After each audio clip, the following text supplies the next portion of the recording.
অবিশ্বাস্য প্রত্যাবর্তন কংগ্রেসের 10 বছর লাগাতার পতনের মুখ দেখলেও আবারও ফিরে পেয়েছে জনগণের সমর্থন। আন্ডারডগ হিসেবে নির্বাচনে নামলেও রাহুল গান্ধীর কারিশমায় জ্বলে উঠেছে ফিনিক্স পাখির মতো। কংগ্রেসের এমন প্রত্যাবর্তনের কথা জানাচ্ছেন আশ্বাস চৌধুরী।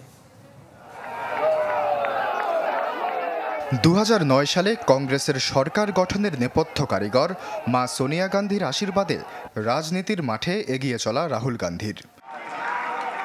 সে বছর 206 আসনে জিতে সরকার গঠন করেন ভারতে সবচেয়ে বেশি সময় শাসন করা দল কংগ্রেস।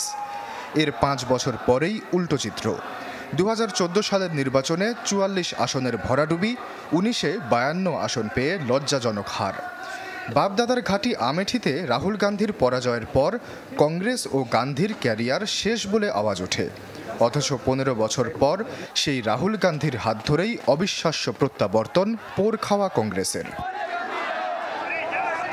14 নির্বাচনে কংগ্রেসের জনপ্রিয়তায় ভাটার অন্যতম কারণ নরেন্দ্র মোদীর উগ্র হিন্দুত্ববাদ। গোটা দেশেই তখন চলেছে হিন্দুত্ববাদের জোয়ার। ধর্মীয় বিভাজন আর সংখ্যালঘুদের নিয়ে নানা একরোখা নীতিতে শুধু কট্টরপন্থীদেরই নয়, সাধারণ মানুষকেও দলে টেনেছিল গেরুয়া শিবির। আর রাহুল গান্ধীর বিরুদ্ধে নানা টিপ্পনী, তার লাইফস্টাইল নিয়ে ভর্ৎসনা করে বিজেপি নেতারা প্রমাণ করতে চেয়েছিলেন নেতৃত্বের গুণাবলী নেই রাজীব পুত্রের। মোদির হিন্দুত্ববাদের বলয়ে ভোট হারিয়েছিল কংগ্রেস, সেখান থেকেই ধীরে ধীরে আবারও উত্থান।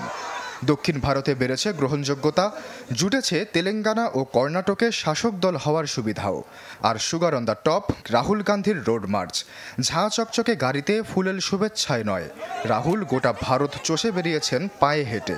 সাধারণ মানুষের ধরাছোঁয়ার নাগালে ছিলেন প্রচারণার পুরোটি সময়। এছাড়াও মোদি হটানোর লক্ষ্যে বিরোধী বেশিরভাগ দলের জোটবদ্ধ হওয়াও কাজ করেছে ম্যাজিকের মতো।